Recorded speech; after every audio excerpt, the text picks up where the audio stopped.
வணக்கம். நீங்கள் இணைந்திருப்பது உதயன் டிஜிட்டல் வலையொலியின் காலை நேர செய்திகளுடன். செய்தி தொகுப்பு உதயன் டிஜிட்டல் செய்தி பிரிவு. செய்திகளுடன் இணைந்திருக்கும் நான் லிஷா தரணீஸ்வரன். நாட்டின் பொருளாதார பிரச்சினைக்கு தற்போது முன்னுரிமை வழங்கப்பட்டுள்ளது. நாடு பொருளாதார உறுதிப்பாட்டை அடைந்த பின்னர் தான் அரசமைப்பு மறுசீரமைப்பு இடம்பெறும் என்று அமைச்சரவை பேச்சாளரும் அமைச்சருமான நலிந்த ஜெயதிச தெரிவித்தார். அமைச்சரவை முடிவுகளை அறிவிக்கும் வாராந்த ஊடகவியலாளர் சந்திப்பு அரசாங்க தகவல் திணைக்களத்தில் நேற்று நடைபெற்றது.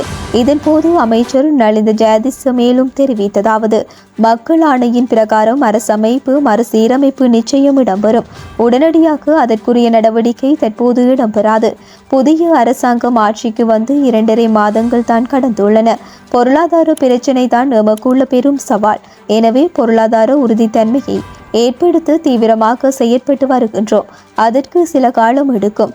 பொருளாதாரம் ஓரளவு உறுதிப்பாட்டுக்கு வந்த பின்னர் அரசமைப்பு மறுசீரமைப்பு பணி ஆரம்பமாகும். இது விடயத்தில் எழுத்தடிப்பு இடம்பெறாது. மக்கள் கருத்துக்களை உள்வாங்க பொறிமுறை உருவாக்கப்படும் என்றார். ஜனாதிபதி அனுரகுமார திசநாயக்க தலைமையிலான அரசாங்கத்துக்கு ஆதரவு வழங்க மாட்டோம் என்று தேசிய சுதந்திர முன்னணியின் தலைவர் விமல் வீரவன்ச தெரிவித்துள்ளார். இது தொடர்பில் அவர் மேலும் தெரிவித்ததாவது: ஆளுங்கட்சியில் இருந்து எனக்கு அழைப்பு விடுக்கப்படவில்லை. அவ்வாறு அழைப்பு வந்தால் கூட இணைவதற்கு நான் தயாரில்லை. இடதுசாரி முகமூடியை அணிந்து கொண்டு லிபரல் வழியில் அரசாங்கம் பயணித்துக் கொண்டிருக்கின்றது. அதனால் தான் அனுரகுமார திசநாயக்கவுக்கு அமெரிக்கா கூட அழைப்பு விடுத்துள்ளது என்றார். மணல் கடத்தலில் ஈடுபட்ட உளவு இயந்திரம் ஒன்று யாழ்ப்பாண போலீசாரால் துப்பாக்கிச்சூடு நடத்தப்பட்டு மடக்கி பிடிக்கப்பட்டுள்ளது. யாழ்ப்பாணம் குருநகர் போலீஸ் காவல் அரணில் இருந்து போலீசாராலேயே அந்த உளவு இயந்திரம் மடக்கி பிடிக்கப்பட்டுள்ளது. நாயன்மார்கட்டு பகுதியில் வைத்து அந்த உளவு இயந்திரத்தை மறைத்த போதிலும் அது நிற்காமல் சென்றுள்ளது. இதையடுத்தே போலீசார் அந்த உளவு இயந்திரத்தை விரட்டி சென்று இருபாலி பகுதியில் வைத்து துப்பாக்கிச்சூடு நடத்தி மடக்கி பிடித்துள்ளனர். உளவு இயந்திரத்தின் சாரதி போலீசாரால் கைது செய்யப்பட்டுள்ளார். யாழ்ப்பாணத்தில் கடந்த 2024ஆம் ஆண்டு ஜனவரி மாதத்துடன் ஒப்பிடுகையில் இந்த வருடம் டெங்கின் தாக்கம் 10 மடங்கால் குறைவடைந்துள்ளது என்று யாழ் பிராந்திய சுகாதார சேவைகள் பணிப்பாளர் மருத்துவர் ஆறுமுகம் கேதீஸ்வரன் தெரிவித்தார். அவர் மேலும் தெரிவிக்கையில், யாழ்ப்பாணம் மாவட்டத்தில் கடந்த 2024ஆம் ஆண்டு ஜனவரி மாதம் 2500க்கும் மேற்பட்டவர்கள் டெங்கு தொற்றால் பாதிக்கப்பட்டனர். ஆனால் இந்த வருடத்தின் ஜனவரி மாதத்தில் டெங்கு தொற்றாளர்களின் எண்ணிக்கை 246ஆக காணப்படுகின்றது. எனவே டெங்கு தொற்றின் எண்ணிக்கை இந்த வருடம் 10 மடங்கால் குறைவடைந்துள்ளது என்றார். ஊடகவியலாளர் லசந்த விக்ரமதுங்க படுகொலை வழக்கில் சந்தேக நபர்கள் 3 விடுதலை செய்வதற்கு சட்டமா அதிபர் ஆலோசனை வழங்கியுள்ள விவகாரம் தொடர்பில் அரசாங்கம் அதை தீவிரமாக ஆராய்ந்து வருகின்றது என்று அமைச்சரவை பேச்சாளரும் அமைச்சருமான நலிந்த ஜெயதிச தெரிவித்தார். அமைச்சரவை முடிவுகளை அறிவிக்கும் வாராந்த ஊடக சந்திப்பு அரசாங்க தகவல் திணைக்களத்தில் நேற்று நடைபெற்றது. இதன்போது அவர் மேலும் தெரிவிக்கையில், 2006ஆம் ஆண்டுக்கு பிறகு தெற்கில் மட்டுமல்ல வடக்கிலும் ஊடகவியலாளர்கள் கொலை செய்யப்பட்டமை, கடத்தப்பட்டமை ஆகிய சம்பவங்கள் தொடர்பில் முறையாக விசாரணை நடத்தி குற்றவாளிகளுக்கு தண்டனை பெற்றுக் கொடுப்பதற்குரிய மக்கள் ஆணை எமக்கு உள்ளது. மக்கள் வழங்கிய ஆணை தொடர்பில் நமக்கு சிறந்த புரிந்துணர்வு உள்ளது. எனவே இது லசந்த கொலை வழக்கு தொடர்பான சட்டமா அதிபரின் ஆலோசனை தொடர்பில் அரசாங்கம் ஆராய்ந்து வருகின்றது. இது தொடர்பில் நமது நிலைப்பாடு விரைவில் அறிவிக்கப்படும். எந்த ஒரு குற்றவாளியையும் தப்பிப்பதற்கு இடமளிப்பது எமது நோக்கமல்ல. மக்கள் ஆணையை ஒருபோதும் மீற மாட்டோம் என்றார். யாழ்ப்பாணம் பிரதான ரயில் நிலையத்தில் நேற்று முதல் 24 மணி நேர ஆசன முன்பதிவுகள் ஆரம்பமாகியுள்ளன என்று ரயில் நிலைய அதிபர் தெரிவித்தார். தபால் சேவை ரயில்கள் அண்மையில் ஆரம்பிக்கப்பட்டுள்ளன.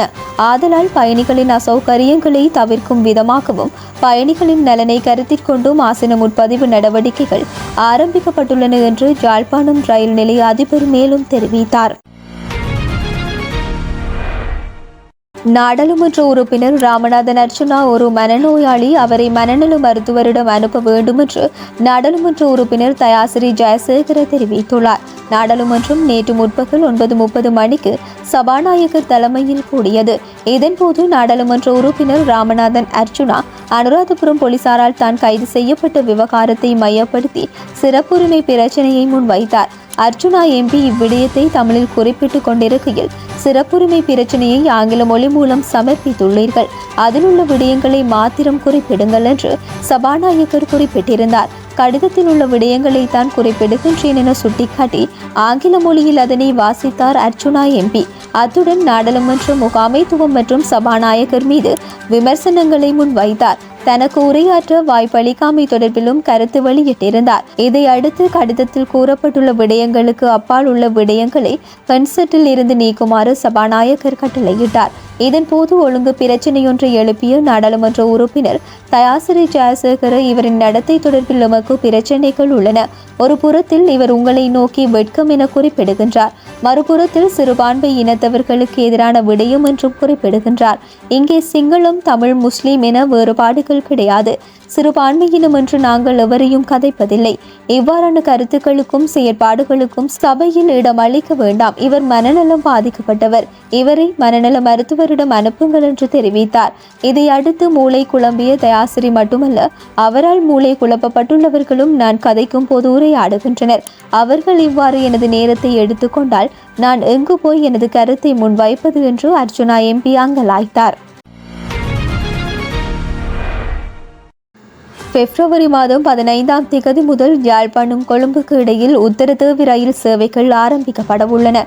இதன்படி காலை 5:30 மணியளவில் யாழ்ப்பாணத்தில் இருந்து புறப்படுகின்ற ரயில் மதியம் 1:15 மணியளவில் கொழும்பு கோட்டை புகையிரத நிலையத்தை சென்றடைய உள்ளது.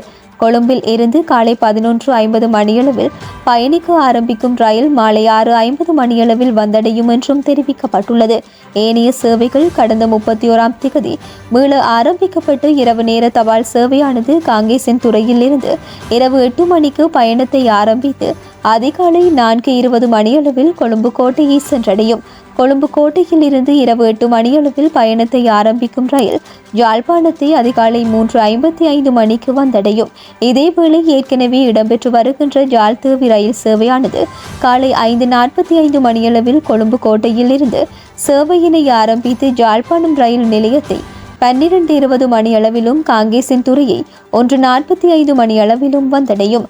காங்கேசன் துறையில் இருந்து இரவு 10:30 மணியளவில் சேவையை ஆரம்பிக்கும் யாழ் தேவி ரயில் சேவையானது யாழ்ப்பாணம் ரயில் நிலையத்தை இரவு 11 மணியளவில் அடைந்து தொடர்ந்து கொழும்பு கோட்டை ரயில் நிலையத்தை காலை 7 மணியளவில் சென்றடையும். வழமை போல் யாழ் ராணி ரயில் சேவையானது காலை 6 மணியளவில் காங்கேசன் துறையில் இருந்து சேவைகளை ஆரம்பித்து யாழ்ப்பாணம் ரயில் நிலையத்தை காலை 6:35 மணியளவில் அடைந்து தொடர்ந்து அனுராதபுரத்தினை 10:30க்கு சென்றடையும். அதேவேளை அனுராதபுரத்தில் இருந்து மாலை 2:30 மணிக்கு சேவைகள் ஆரம்பமாகி யாழ் ரயில் நிலையத்தினை மாலை 6:10 மணியளவில் அடைந்து காங்கேசன் துறைக்கு மாலை 6:50 மணிக்கு சென்றடையும்.